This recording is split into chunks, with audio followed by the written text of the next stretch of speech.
Hello, fellow Yellow Jackets! Did you miss me? It's Kaitlyn, back for another episode of Toying with Games.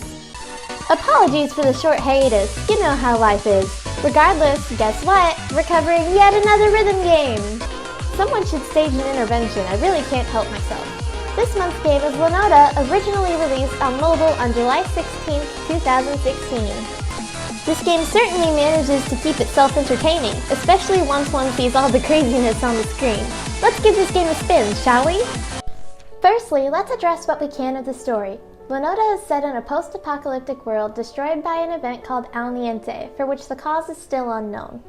The world used to run on Notalium, crystals that possessed enormous amounts of energy and were used to keep day-to-day life going.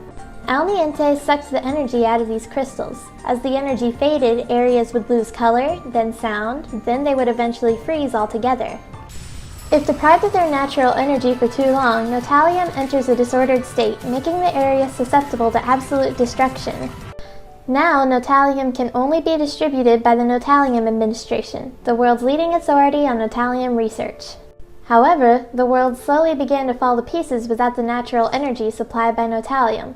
Lanota's only hope lies with Ritmo and Physica, two children in a small village. Using old research papers and documents created by the Notalium Administration, Physica developed the Notalium Tuner, a device that could combat Al Niente's effects and return affected Notalium to its ordered state. This, in turn, restores sound and energy to the affected area. Physica developed this device for Ritmo, a child blessed by the gods of melody. Using the tuner with Physica by his side, Ritmo is able to restore Notalium, and, in doing so, the world of Lanota. At its heart, Lanota is simply a story of two children setting out to restore their beloved world before it falls apart. As of now, there are 4 chapters detailing Physica and Ritmo's adventure, 5 if you count the prologue. The artwork for the game is beautiful, as each song receives its own unique illustration, which is fittingly colored after one plays through the corresponding song. Each story event is told in a storybook fashion, making it seem as if the whole game is some type of fairy tale. However, keep in mind that this game is not yet complete, and this is where my complaint with the story comes in. The time between updates with story chapters is very long, with the last one being in June of last year. While it is true that there are DLC chapters that can give new songs and background to the characters, you have to pay for these chapters. Plus, while these DLCs are fun to play through, they don't carry the weight the story chapters do. Beyond that, I believe the writing is fantastic, and the manner in which the story is presented never fails to charm me. Now here's what you're here for, gameplay. As previously mentioned, one plays songs in order to tune Notalium using the Notalium tuner.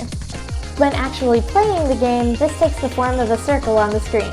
While that seems simple enough, the catch is that the circle never stays in the same place. It's always moving. That means you can never count on hitting notes in the same place. Beyond that, you also have several note types, those types being clicks, catches, holds, and flicks.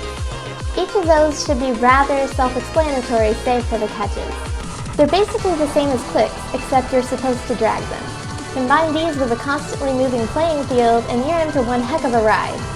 Thankfully, you have a couple of options that can help you play. Firstly, as is with most rhythm games, there are a couple difficulty settings. The settings go from Whisper to Acoustic to Ultra to Master. However, Master cannot be played unless an S rank or above is obtained on any given song. Think of it as an extra challenge. One can also adjust the speed at which notes fall. Keep in mind this doesn't adjust the speed of the song, just the amounts of notes you can see at any given time.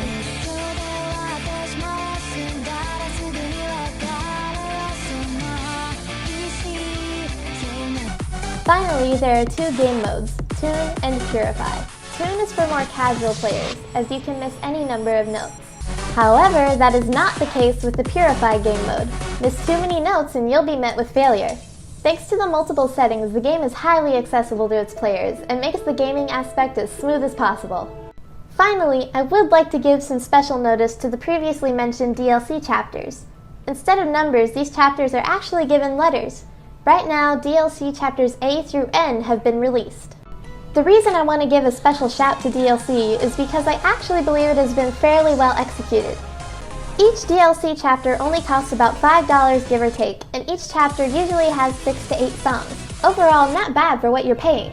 Each DLC chapter has a centralized theme as well. Some focus on the characters and show what types of music they prefer or add a bit more to the character. Others are dedicated to certain artists, showing off different pieces they have made. Some chapters are even collaboration chapters, highlighting songs from other rhythm games. The song charts themselves are also phenomenal and are right on par, if not a bit more challenging, than the story chapters. My favorite part though is that you can play one song from each DLC chapter for free.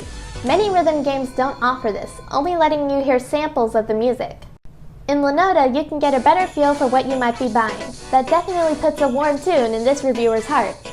Overall, I really do believe that you should give Lanota a look. While the other two rhythm games I've covered are certainly near and dear to me, Lanota has definitely struck a chord with its storybook aesthetic and amazing presentation. Lanota is available on iPhone and Android for $2 and Nintendo Switch for $15. This has been Kaitlyn for the Jacket Journal. We have one more video coming out before summer, so stay tuned.